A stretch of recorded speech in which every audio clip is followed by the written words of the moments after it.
Hey, everybody. Thanks for joining us today. On today's episode, we have Angela Wyckoff, who is a reverse mortgage all-star. We're going to be interviewing her. She works with me at Reverse Loan Solutions, so I get the inside scoop, and Angela and I have a lot of fun together. So, Angela, if you want to take a minute and introduce yourself to our audience of reverse mortgage interested people. Awesome. I'm Angela. Nice to meet you guys, I guess. And I have been doing mortgages for over 20 years. I know I started when I was 10. And it's just always been in my heart to, help people get their homes. So that's why I started doing reverse mortgages as well, because when I was 13, I had to essentially watch my grandmother struggle to take care of my great grandmother. And that's kind of when it clicked in my head that I just had this gnawing on my heartstrings about, the senior community. Wow, I don't think I've actually asked you that story before. I'd love it if you shared. So when you were 13, you really got an attachment to what it looks like at the end of life and an Yeah. experience with that? Yeah. So we had to live with my grandmother, who was the sole caregiver of my great grandmother. And she just struggled, like physically, even to bathe her and feed her. I mean, I would step in and feed her and help her. And she was in her 90s. And eventually, my grandmother couldn't care for her anymore and sent her to a convalescent home, which I don't know if they have those anymore. But essentially, when you walk in, you get a brisk, cold feeling, and the air is just still, and people are screaming, and it's just not a good scene. So my great grandmother would constantly beg us to take her home, saying they were trying to poison her. And it's just, that's why I work so hard to keep people in their own homes getting care brought to them. Oh, that's beautiful. And I know some of your family has been involved in this as well. I didn't realize it went back that far, that many Yes. generations. Right? Wow, what a thing at 13 years old to have to see and experience. Well, I'm sorry you did. It's And okay. It made me who I am today. I was gonna say it really has created a trajectory that's really beautiful. You have a huge impact on the world. Let's talk about that. All right, so I know you've done mortgages for a very long time. At what point in time did you get turned on to the idea of a reverse mortgage, and how did you feel about it when you first looked into it? Initially, I was just trying to gather as much information as possible. I started doing it because Brad, our owner, wanted to get one set up for his parents, and I think that was like 5 years ago. And I just kind of saw there was so many ways to tailor it. They're so unique. And that just really sparked my interest even more because of how unique they are and how they can be structured. And I just, want to get the word out and just help people as best I can. I put my own mother-in-law in one. So, it's a really amazing retirement tool when used effectively.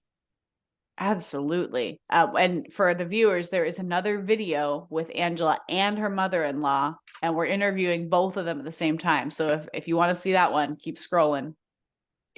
All right, Angela. So you talk about the tailorability of the reverse mortgage. I think this is a concept that most people aren't familiar with. The TV commercials a lot of this time say "get cash now," and it just kind of feels like a payday loan Hmm. type sale, to me at least. And to me, this product is not like that at all. And so when you say talk about the tailorability, can you give our audience just an insight into how you can tailor the various ways they can take funds and what that really means when you say it? Yeah, absolutely. So, depending on how much equity you have left in the property, um, kind of shows us the different options that are available. Of course, your age is a factor as well. There are times where we can set up monthly payments to come to you for the duration that you live in the property. We can set up a line of credit that you gain additional access to each year. We can offer a lump sum or a combination of all three. So pretty much we have a conversation, we talk about your goals, and then I do my best to tailor something to meet your goals. Awesome. Very cool. And in your experience, what's the most common way you see people actually want to take funds? The line of credit. So I actually had one case where this gentleman called me and he's like, oh, I already talked to somebody. They're giving me 200,000. I bet you can't do any better. And I'm just like, well, what's your plan for that money? And he's all like, well, I'm going to do 30,000 to fix the roof and some repairs around the home. And then I'm going to put the rest in my savings account and pull out $1,000 a month for my wife's long-term care policy. She had Parkinson's. And I said, why would you do that? Why would you pay interest on that from day one? So he ended up going with me after I essentially convinced him not to pay all that interest. And I gave him the 30,000 at closing, and he was able to get 1,500 a month to pay for his wife's long-term care policy and other things. Over the duration of the loan, by age 100, they will have received 478,000 versus the 200,000 they were offered from day one. Okay, so that sounds mind-blowing. I understand the math behind that, but can you kind of say how that works? How can you go from 200,000 today to 400 over 400,000 in that time period? So that has to do with each year the value is expected to appreciate by 4%. And then as you get older, the lender also gives you access to more of your equity. So it just accumulates, and by age 100 they would get a significant amount. I mean, that's over double. Yeah. I like to say, because the reverse mortgage is based on the amortization of, not the amortization, the life expectancy for the IRS tables. I don't know if this is fully accurate or appropriate, but the way I like to say it is you're kind of betting the bank. Hey, I'm going to outlive what you think I'm going to, if you structure it that way. Yeah. What a great save. I know. It was amazing. He was going to do the reverse anyways. Money. Oh my gosh. Double. That's amazing. And it's about the structure, and it takes a loan officer like you who cares, who understands, who says, if I were in your situation, or if this was my mother-in-law, grandmother, this is what I would do. And this is what I would want for them. And you're absolutely right. Why would you pay interest on that from day one? So the first year they were saving over 14,000. It was just astronomical. And I talk about this. I actually talk on a radio show on Saturdays, and just getting that word out there that these are not the loans of the past where people would lose their homes. I mean, you still have the ability to do that, but there's so much more protection in place now. Oh my gosh, there is. So since you brought it up, I'm going to go away from my written questions. So this is the elephant in the room, right? Whenever we're talking about reverse mortgage, a lot of people kind of get, oh, that's a bad idea. And so why is that? Where does that come from? How can somebody lose a home, or how can they make sure they never lose their home if they move forward with the reverse? So I talk a lot about the three major rules. You have to live in the property as your primary residence. You can't take the reverse mortgage and then rent out the property or go live in assisted living. At least one borrower has to remain living in the property as their primary residence. The other thing is that you have to maintain the property taxes and the insurance. Banks did not make sure that the borrower would pay those after the loan was funded, and now there's an income test to make sure that the borrower can maintain the property, the taxes, the insurance, the HOA, the utilities. And then thirdly, you have to maintain the property itself. The city can't come by and condemn it. You have to actually maintain the property, because eventually the loan has to get paid back. And upon death, your heirs will have the option to purchase the property at 95% of the market value at the time. Or if they're age eligible, maybe they'll refinance it into their own reverse, or they'll sell the property and keep whatever proceeds are left. That's a really good way to say that. And I want to kind of slip off of the maintenance part. So I had a client who just called me yesterday, and she was a long time ago client. She's had a reverse mortgage for 9 years at this point. And she goes, Christina, I love my reverse, but the maintenance on this home is just getting too much. And I said, well, that's a real concern. She has an actual home with a yard, and the pipes and things were going wrong. And so now we're looking at with this client, what if we sell? She's going to have a ton of equity still because her appreciation just went through the roof, even with the reverse growing, right? The loan balance, she didn't have to make payments. So it did grow over time, but it didn't matter because her property appreciated so much. So now we're looking at, okay, let's sell this house and instead help you buy a condo with a reverse for purchase. in a much smaller price range so that she's going to keep some of the cash to pad her retirement. And that sort of thing, I think people just lose sight of, that the maintenance sometimes is just, it gets to be too much. That's why it's so important to speak with someone who knows how to structure these loans, because we have a system in place where we actually talk to the borrower about their existing property. Is it a 2-story property? Are you going to be able to climb those stairs at 95 years old? Is it a 5-acre property? Who's going to cut the grass? I mean, we talk about these things up front to make sure that that home is suited for you for the rest of your life. Absolutely. I think our sales questions are really thought provoking, if I do Amen. say so. All right, let's get to some of these. So, I know you encounter this a lot, and most people have misconceptions. So, what are the most common misconceptions or myths that you see in your practice? I see this all the time. The bank is going to own my home. The bank does not own your home. You own your home just like as you would with any other mortgage. This is a mortgage placed against the property. The only difference is there's no required mortgage payments and the interest, gets tacked onto the balance.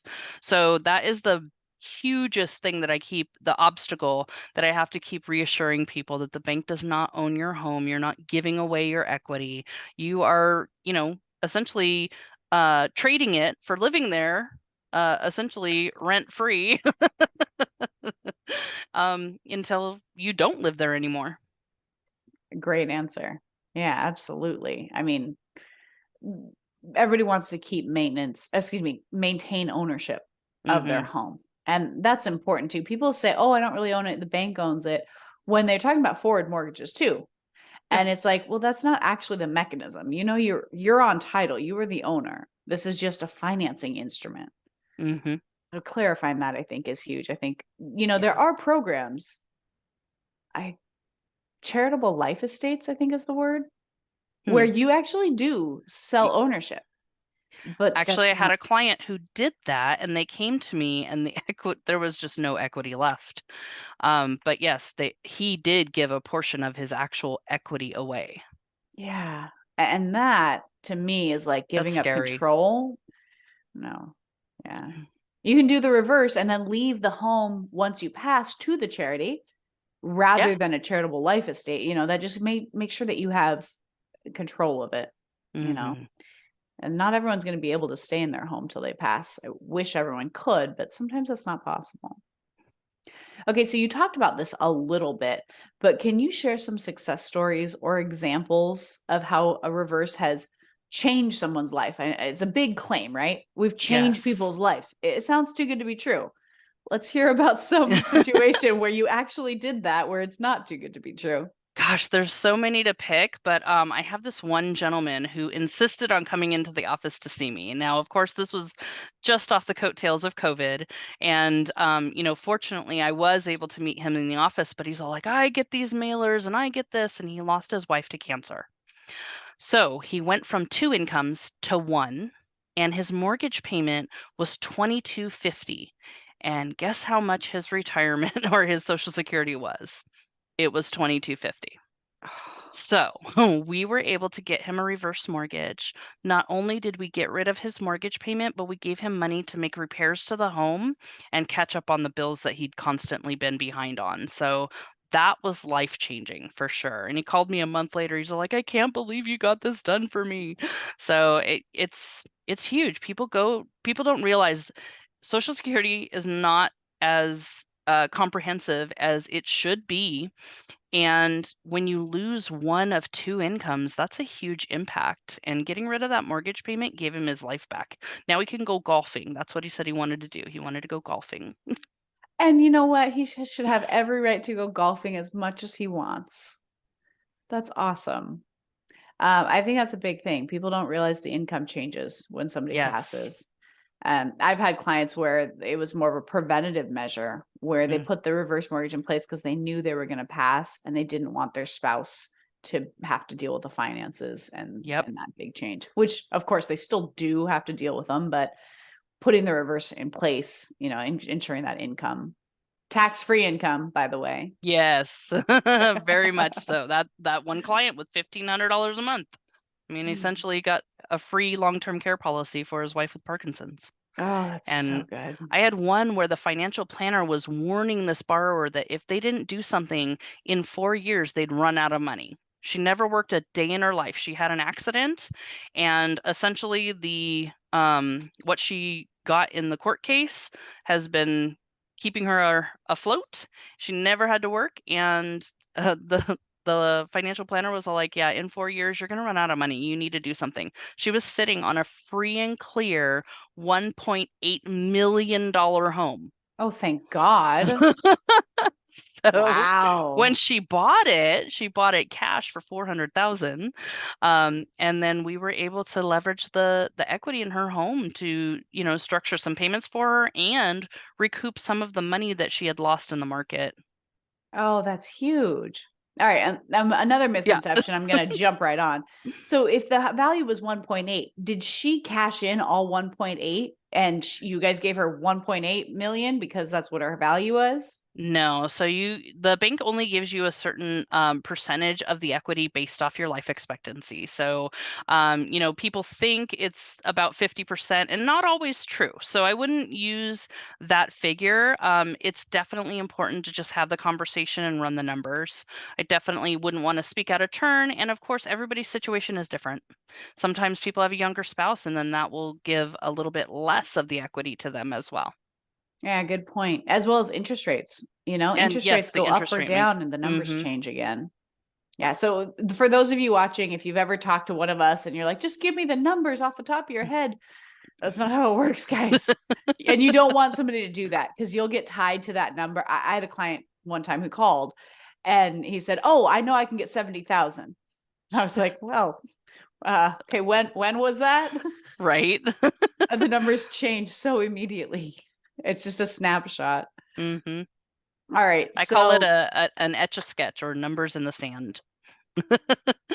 that's a really good way to put it because it really is like the tide comes in, the rates change, the values change, your age changes, you get married, you get divorced, the numbers all change again. It's not like a Yep. regular mortgage where it's like, 80% loan to value. It doesn't work that way. Mm-hmm. We don't even use that language. Nope. All right. So if you could change the American retirement in one way, what would it be? Ooh, that's a deep one. Um, I would probably just do a better job of just education. People, like the Social Security sends all these mailers out and says, be prepared. You're hitting retirement age. These are the things that you should do. Well, they should include home equity. That would be huge, including the fact that they can leverage their equity. And instead of, struggling each month or I had I had a gentleman or a woman, I talk on the radio on Saturdays, and he said that she was essentially buying food for her cat instead of herself, and she was sitting on a free and clear property. So people are house rich and cash poor, and I think that is a huge misstep on the government not to, since they back most of these, not to promote them for people of retirement age. That's a really good point. So it's not necessarily a government benefit program like Social Security, but how is a reverse mortgage a government associated product? So FHA insures the HECM product. And then, of course, there's proprietary products, which are more of a jumbo, like if you have a larger valued home. But the FHA does insure a good majority of these products. And that's why I think they should include it with, like, here, sign up for your Social Security and take a look at this. That would be great. If one Right? section for retirement talk to the other section for retirement. It's like we're serving the same people here, guys. Yep. Yeah.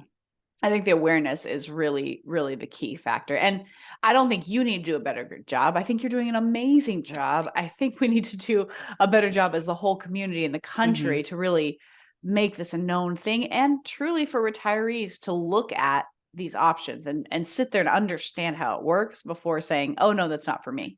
Mm-hmm. Might not be for you, but do you really know? Have you seen your Yeah. numbers? Have you And it doesn't considered? cost anything to have a conversation. It's not Right? like you're going to lose anything. Just let's take a look. If it fits, it fits. And if it's not, I'll tell you that too. I'm Right. not going to put somebody in a loan that doesn't pencil out. No, and we're not going to chase people. That's the biggest thing I see is seniors particularly are afraid to submit an email or a phone number because they're afraid of getting hounded because let's face it, there are companies out there that will hound them. Mm-hmm. But if you go with an actual professional advisor like we are, we don't have time for that. If you're Nope. not a fit, like we're not going to chase you. Bye. Hopefully you'll come back when you're ready. Okay, so if people want to hear you on the radio, how can they do that? Oh, KIDO posts it every Saturday, and then they air the show Monday nights at 7 p.m. But it's the initial show is 11 o'clock. I think it's Mountain Standard Time. And yeah, you can hear me on the Safer Money Specialist with Ron Grant, his show. Or I do post it on my Facebook, and it's a public link where you can go and click on any of them and listen to my show. I've also been on the podcast for oh my gosh, it's called Aging in Place, Using Your Home to Stay at Home. You can look that up on YouTube.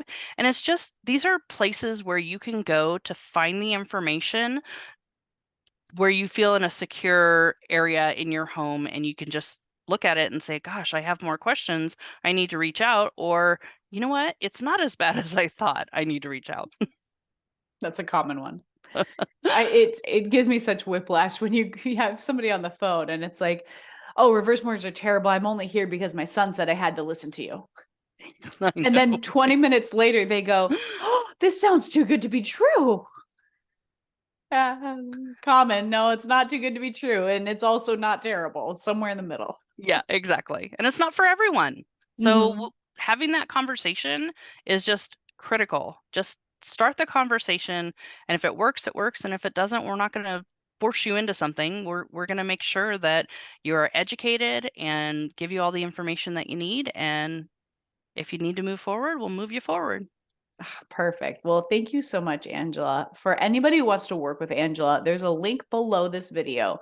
Click it, submit your information, or just call her directly. She is a joy to work with and specifically has a wealth of knowledge about the aging in place landscape, which, in my opinion, a reverse mortgage can really be the financial foundation for aging in place beautifully. So thank you, Angela. Is there anything else you want to tell our audience before we wrap it up? Just education is key. Just if you or a loved one are in a position where maybe you're not struggling, we get a lot of people who don't need a reverse mortgage. They just want it for the rainy day. And for my own mother-in-law, I know I wasn't physically nor financially able to care for her, so we put a reverse mortgage on her free and clear property, and now she has a growing line of credit for when she needs care. Oh, that's so beautiful. And if you want to see that interview, again, that is in this list. Go find it. All right. Thank you so much, everybody. Thanks for tuning in. Watch the next one. We've got more coming at you.